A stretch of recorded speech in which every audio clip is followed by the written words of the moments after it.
दोस्तों, कैसे हैं आप सब। गर्मी की शुरुआत हो गई है। ऐसे मौसम में आप अपना और अपने परिवार वालों का ध्यान रखिए, उनके स्वास्थ्य का ध्यान रखिए। चलिए आज मैं आपको अपनी किताब एहसास रिश्तों की, जो अमेज़न पर है, उससे एक कहानी सुनाती हूँ। मेरे कई दोस्तों ने ये किताब पढ़ी है, पर कुछ लोगों ने अभी भी नहीं पढ़ी है, तो अमेज़न पर ये उपलब्ध है। ये एक ई बुक है, आपके मोबाइल में हमेशा रहेगी। जब आपको टाइम मिले आप उसकी एक एक कहानी पढ़ सकते हैं।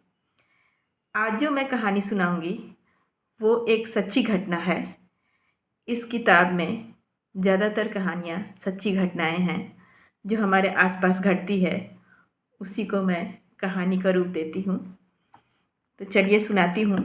शीर्षक है धोखा। चाचा जी जल्दी बाहर आइए। बिरजू भैया के घर से उनके चीखने चिल्लाने और तड़पने की आवाज़ आ रही है। लगता है उन्हें कुछ हो गया है। चलिए हम वहाँ जाकर देखते हैं क्या हुआ है। दादाजी हड़बड़ा कर उठ गए और अपना कुर्ता पहनने लगे। मैं भी उनके साथ जाने की जिद करने लगी।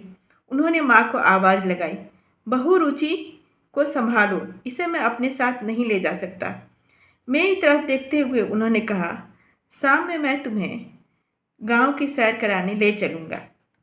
दादाजी के जाने के बाद मुझे कुछ माँ चिंतित सी लगी, पर छोटी उम्र के कारण मेरी समझ में कुछ ना आया और मैं शाम की सैर की बात सोचकर खुश होकर खेलने लगी। तब मेरी उम्र लगभग 12 साल की रही होगी। हर साल की तरह इस बार भी गर्मी की छुट्टियों में हम सब गांव दादाजी के पास आए थे। मैं तो इन छुट्टियों का पूरे साल इंतजार करती थी, क्योंकि यही वो समय होता था जब मुझे पढ़ाई से छुटकारा मिल जाता था। गांव पहुंचते ही मेरी मनमानी शुरू हो जाती थी। शहर में जितनी पाबंदी थी, गांव में उतनी ही आज़ादी। दादाजी दादी के देहांत के बाद बहुत अकेले हो गए थे। पापा ने बहुत बार कहा हमारे साथ शहर में रहने को, पर वे ना माने। उन्हें तो गांव की मिट्टी से इतना लगाव था कि वहां से दूर जाने की बात सोचकर उनकी आंखें भर आती।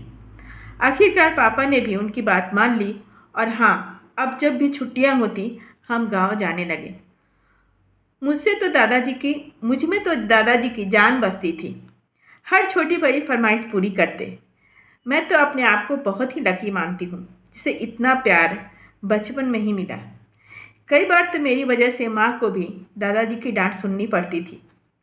उस दिन दादाजी बहुत देर से घर आए। उनके आते ही माँ ने कहा, आज इतनी देर हो गई, आपको जल्दी खाना खा लेना चाहिए, दवाई खानी होती है।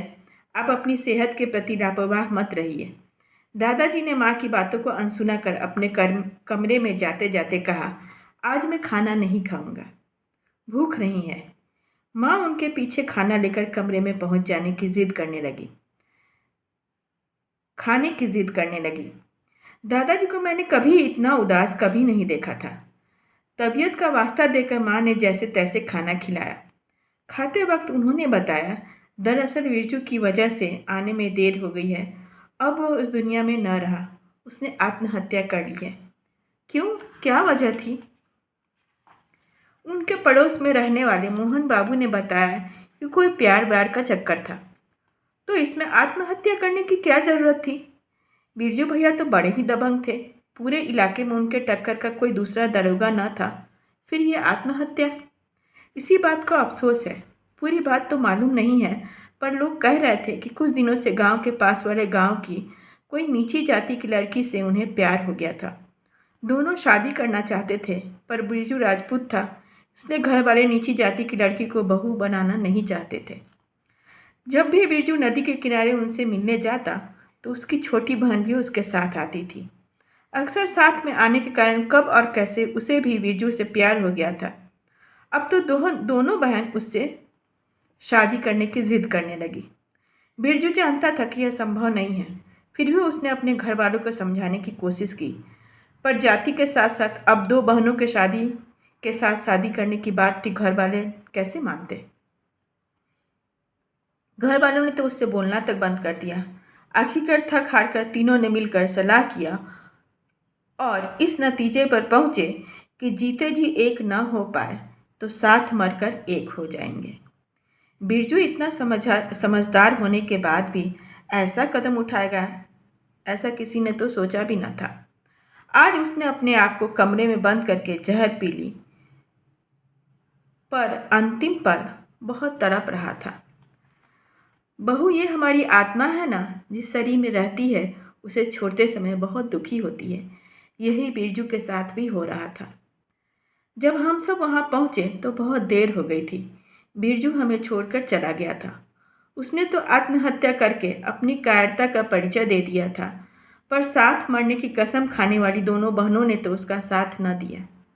आज बिरजू को यह भी मालूम नहीं था कि जिसके लिए उसने आत्महत्या की है उन लोगों ने उसे धोखा दिया है। बिरजू के पिता की हालत देखी न जा रही थी। उसकी माँ का रो रो कर बुरा हाल था।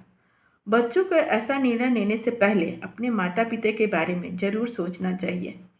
कहते कहते दादाजी की आंखें भर आई। मैं दरवाजे पर खड़ी उनकी बातें सुन रही थी, पर मेरी समझ से ये सारी बातें परे थी। पर उम्र बढ़ने के साथ साथ हर बात की परख करनी आने लगी और धीरे धीरे मैं ये बात समझ गई। अब जब भी मैं दादाजी के साथ गांव की सैर करने निकलती हूँ तो नुक्कड़ पर बिरजू भैया के घर से आती उनकी चीख व तड़प महसूस करने लगी हूँ। धन्यवाद।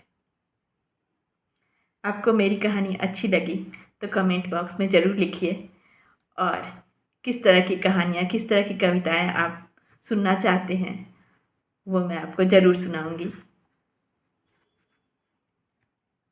Thank you.